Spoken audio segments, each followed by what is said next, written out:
छोटे भाई भोला पासवान जी, देश पर मौजूद समाज के सुचिंतक, भारतीय जनता पार्टी के नेता हमारे मित्र दिलीप पासवान जी और हम लोगों के बीच में मौजूद नरवारा के पूर्व मुखिया भाई सूरज पासवान जी, अफसर जी, आकाश पासवान जी, बेनीपुर से आए धर्मेंद्र पासवान जी, जय किशोर जी, ललन पासवान जी, जिन साथी का नाम कुछ रहा है माफ करेंगे, और इस कार्यक्रम को बहुत ही बेहतरीन तरतीब से सफलता को संचालन कर रहे हैं। और महासभा के प्रधान सचिव, व्यवहार न्यायालय के विद्वान अधिवक्ता छोटा भाई मनोज पासवान राजू जी, यहाँ पर मौजूद तमाम नौजवान साथी गार्जियन, भोला पासवान शास्त्री जिस समय उनका जन्म हुआ, जो आज पूर्णिया जिला है, 21 सितंबर 1914 का वह दिन भारतीय राजनीति में बाद के दिनों में एक नवछत्र के रूप में, नए सितारे के रूप में धमक देने वाले भोला पासवान शास्त्री जी अभाव की जिंदगी जिए, आर्थिक तंगहाली में रहकर एक संयुक्त वर्ग में पैदा लेकर उन्होंने 1940 में स्नातक की डिग्री हासिल की। और उस गरीबी गुर्बत के दिनों में आपको यह जानकर आश्चर्य होगा कि पूर्णिया के एक साधारण गांव से जन्मा वह बालक के रूप में शिक्षार्जन कर वो आगे चलकर के जो अभी बनारस हिंदू विश्वविद्यालय है, वहां से उन्होंने स्नातक की उपाधि प्राप्त की। और वह भी संस्कृत साहित्य में, इसी वजह से भोला पासवान शास्त्री जी के नाम में जो आपने शास्त्री टाइटल देख रहे हैं, वो संस्कृत साहित्य के उस समय में प्रकांड विद्वान हुए, शास्त्री की डिग्री हासिल की, जिस जमाने में दलितों को शिक्षा से साजिशन दूर रखने की कोशिश की गई। आप समझ सकते हैं कि बाबा साहब भीमराव अम्बेडकर ने कहा कि शिक्षा वो शेरनी का दूध है, जो पिएगा वो दहाड़ेगा। और इस बात को चरितार्थ कर दिया भोला पासवान शास्त्री जी, जिस तरह से श्रमिक परिवार में पैदा लिए और गांव से चलकर बनारस हिंदू विश्वविद्यालय तक उन्होंने अध्ययन का काम किया, शिक्षार्जन किया। और उसी का यह देन है कि 42 के आंदोलन में वह एक अदम्य साहसी स्वतंत्रता सेनानी भी थे। यह अफसोस की बात है कि दूसरे लोग भोला पासवान शास्त्री को महज पासवान जाति समझकर उनको याद नहीं रखना चाहते हैं। और हम अनुसूचित जाति भी नहीं, उसार उत्थान परिषद के बैनर तले उनका जयंती मना रहे हैं।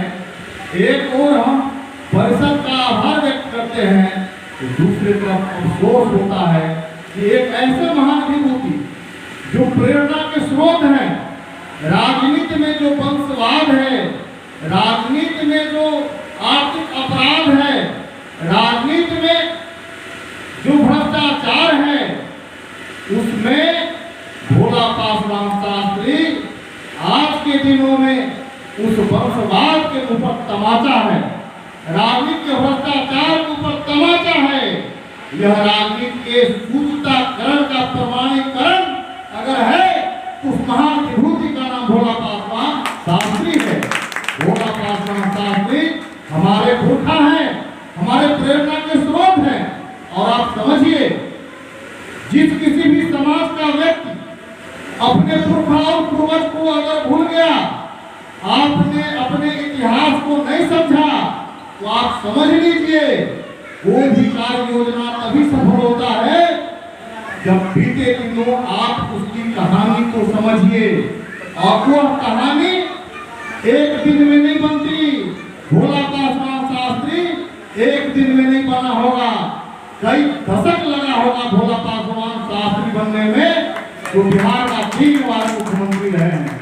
आप समझ सकते हैं, आपको भोला पासवान शास्त्री या रामविलास पासवान जी या बाबा साहब भीमराव अंबेडकर या साहेब सहदेव जगदीश प्रसाद या फिर ललन सिंह यादव, आप समझिए सामाजिक क्रांति, आपको सत्ता परिवर्तन आपके हक और अधिकार से जुड़ा हुआ होता है, आपके अस्तित्व और भविष्य से जुड़ा हुआ होता है। अगर कोई आदमी, कोई व्यक्ति, कोई महान विभूति राजनीति के शिखर पर जाते हैं तो निश्चित रूप से समझिए कि उतने दूर तक जो वो अपना यात्रा तय करते हैं तो न जाने उनको कितने संघर्ष का सामना करना पड़ा होगा। और इसके बाद वो जो काम किए हैं जिसमें समाज के हित और हिफाजत की बात है कि नहीं, अगर आप इस पर चिंतन मनन और गुणन करना चाहेंगे तो आपको याद करना पड़ेगा डॉक्टर राम मनोहर लोहिया, कर्पूरी ठाकुर, फूले, सावित्रीबाई फूले और ईवी रामास्वामी पेरियार को, जो दक्षिण से उत्तर तक इस समाज को झकझोरने का काम किया। आज भी वह साजिश जारी है और आज के जो पीढ़ी है बहुत सतर्क रहने की जरूरत है। बहुत हम कभी कभी सोचते हैं तो मुझे तो एक बात के लिए डर लगता है कि कहीं हम उसी दिनों के अंदर चले न जाएं जिस चीज को भोगा था हमारे समाज के लोगों ने, हमारे पुरखे और पूर्वजों ने जितने कठिनाइयों को भोगा, भेदभाव के चक्की में पीसे गए। ऐसा न हो कि बाबा साहब भीमराव अंबेडकर का सपना सपना ही रह जाए। उन्होंने कहा था कि जो संविधान में दे रहा हूं, किसी भी मुल्क का संविधान बेहतर संविधान तभी संभव हो सकता है, उसको लागू करने वाला बेहतर इंसान होना चाहिए। कि संविधान के अंदर जो प्रदत्त अधिकार है उसका 100% अनुपालन करेगा और किसी भी समाज के कल्याण के लिए, किसी भी राष्ट्र को व्यवस्थित रूप से चलाने के लिए संविधान बहुत बड़ा कंट्रोलिंग पावर सेंटर होता है।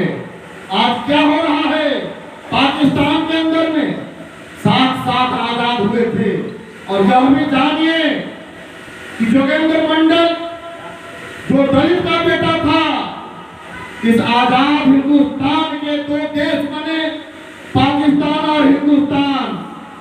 भारत का संविधान लिखने वाला बाबा साहब भीमराव अंबेडकर दलित को में पैदा लिए।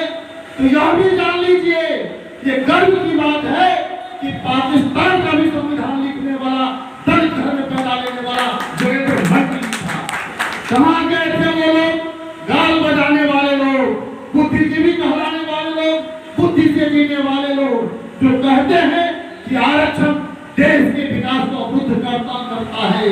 हम पूछना चाहते हैं कि आरक्षण के माध्यम से हमारा नामांकन हो सकता है इंजीनियरिंग में, डॉक्टरेट में, कॉलेजों में, शैक्षणिक संस्थानों में, लेकिन फर्स्ट क्लास लाने के लिए सूरज झा को जितना नंबर लाना पड़ा होगा उतना ही नंबर फर्स्ट क्लास लाने के लिए सूरज पासवान को भी लाना पड़ा होगा। मैं समझता हूं कि आप जो सामान्य वर्ग के लोग हैं उनसे ज्यादा आरक्षण कोटिशन वर्ग के लोग मेहनती हैं, जिनका नामांकन तो महज एक मौका है, रिजर्वेशन जो कम नंबर पर भी दाखिला होता है। हो सकता है कि हमारी स्कूलिंग शिक्षा आपके तरह बेहतर नहीं हुआ होगा, हमारी परिवार आर्थिक तंगी से गुजरता है, आपके तरह एकेडमिक और पब्लिक स्कूल में हमारे लोग पढ़ के नहीं जाते हैं, लेकिन सरकारी स्कूल में पढ़ करके हो सकता है कि कम नंबर पर हमारी दाखिला हो जाती होगी। लेकिन जब 60 नंबर आपको भी लाना है फर्स्ट क्लास के लिए और 60 नंबर हमारे लोगों को भी मतलब है कि आपसे ज्यादा मेहनती हमारा व्यक्ति है जो कदम लगाकर मेहनत के बदौलत 60 को पार करता है। इसका मतलब है कि हम आपसे ज्यादा मेहनत करते हैं और आपसे ज्यादा योग्यता क्षमता हमारा डॉक्टर इंजीनियर या हमारे पढ़ने वाले लोग करते हैं। लेकिन अफसोस की बात है कि आरक्षण पर हमला हो रहा है। कहने वाले कह रहे हैं कि आरक्षण तो महज 10 वर्षों के लिए था, मालूम नहीं है आरक्षण 4 कैटेगरी में बांटा गया था और वह 10 वर्षों का जो आरक्षण है वह महज एक राजनीतिक आरक्षण था। नौकरी का आरक्षण अलग है, नामांकन में दाखिला का आरक्षण अलग है और प्रमोशन में जो आरक्षण वो अलग है। इस तरह आरक्षण 4 कैटेगरी में बांटा गया और आज आरक्षण के जो विरोधी लोग हैं वह कहते हैं कि आरक्षण 10 वर्ष के लिए था, अब समाप्त होना चाहिए। अरे मूर्ख, तुमको मालूम नहीं है और हो सकता है हमारे लोगों को भी जानकारी रखना चाहिए, फुर्सत नहीं है। हमारे छात्र बड़ा बड़ा मोबाइल रखते हैं, मोबाइल के अंदर में बहुत चीजें ज्ञान की बातें भरी पड़ी है। आप समय निकालकर फोटो निहारने से बेहतर कुछ चीजों का आप उसमें से निकालिए, अध्ययन करिए, मनन चिंतन चिंतन करिए। हमारे जो छात्र हैं, हमारे जो पढ़े लिखे लोग हैं, उनके कंधों पर 2 तरह की जिम्मेदारी है। उस जिम्मेदारी से हम आप भाग नहीं सकते। जहाँ एक और आप पढ़ रहे हैं तो आप अपने परिवार को आगे बढ़ाना चाहते हैं या खुद को बढ़ना चाहते हैं, बेशक आप आगे बढ़िए और परिवार को बढ़ाइए। लेकिन दूसरे कंधे पर आपको समाज का भी भार है, क्योंकि आपका जो आरक्षण है आपके समाज के आनुपातिक दृष्टिकोण से संख्या के आधार पर वो रिजर्वेशन मिला है। और हमारा रिजर्वेशन अगर 16% है तो पूरे हिंदुस्तान में वो 16% शुल्क कास्ट के हम लोग हैं। और अनुपातिक दृष्टिकोण से जो हमारा संख्या बल है समाज के गणना के बाद उसके आधार पर आरक्षण है और वो आरक्षण पर चांद आपका ग्रहण जिस तरह है ग्रहण न लग जाए, इसलिए आपको उसकी भी ख्याल रखना होगा। और सही कहा है भोला पासवान जी ने कि हमारे जो लोग हैं अपन ब्याह करते कमला ऐसा मत करिए, ऐसा करोगे तो कहावत है कि आप तो डूबोगे दूसरे भी डूब जाएंगे। रामविलास पासवान बड़ा मेहनत से बना था। रामविलास पासवान को आज हम भोला पासवान शास्त्री को नमन करते हैं, लेकिन साथ साथ हम स्मरण करना भूल नहीं सकते रामविलास पासवान जी को, जिन्होंने भारत रत्न दिलाने वाला डॉक्टर B.R. अम्बेडकर को पार्लियामेंट के अंदर में संसद से प्रस्ताव लाया था और पूरी जिंदगी मनवाद से उन्होंने लड़ा था, पूरी जिंदगी ब्राह्मणवाद के खिलाफ उन्होंने लड़ा था। आज क्या हो रहा है, हम कहाँ जा रहे हैं, हमारी ऊर्जा कहाँ खपत हो रही है, आपको समझने और समझने की जरूरत है। इस मुल्क में नया पार्लियामेंट बन गया है और नया संविधान भी बन गया है और जो उसको लाने वाला है बहुत धूर्त आदमी है, बहुत चालाक आदमी है। हमको ठगने का काम करेगा, धर्म के नाम पर कहेगा कि हिंदू खतरे में है। हम पूछना चाहते हैं कि दलितों पर हमला होता है, कहाँ रहते हो समय तुम आरक्षण का विरोध करते हो। हम हरिजन हिंदू नहीं, दलित हिंदू नहीं है। तुम हिंदू में जो अगली जाति मलाईदार वर्ग के लोग हैं हमारा विरोध करते हो। तो कुल मिलाकर के जो साजिश है उसको आपको समझने की जरूरत है। आज जनगणना भारत के अंदर में प्रस्ताव गया था, पूरे बिहार के अंदर सभी दल के लोग एक डेस्क पर बैठकर मुख्यमंत्री के नेतृत्व में निर्णय लिया था कि किनकी कितनी आबादी है, जात की गणना होनी चाहिए। जात की गणना होने से यह तो पता चल सकेगा कि आबादी किसकी कितनी है और भागीदारी सत्तानों की कितनी है। आज चंद लोग मुट्ठी भर लोग पूरे कैबिनेट में कैबिनेट सेक्रेटरी बने हुए हैं, चाहे वो बिहार सरकार का कैबिनेट सेक्रेटरी हो या भारत सरकार का कैबिनेट सेक्रेटरी हो, मिनिस्टर को आते जाते रहते हैं। लेकिन जो कैबिनेट सेक्रेटरी होता है एग्जीक्यूटिव पावर उनके अंदर में होता है, जो पेन और पेपर के माध्यम से आपके जो हक और अधिकार ग्राउंड तक आता है उसको कम बंद करने का काम करता है, वह हमारे को कहा। इसीलिए जातीय जनगणना जरूरी था, जिसको भारत सरकार ने खारिज कर दिया, नकार दिया।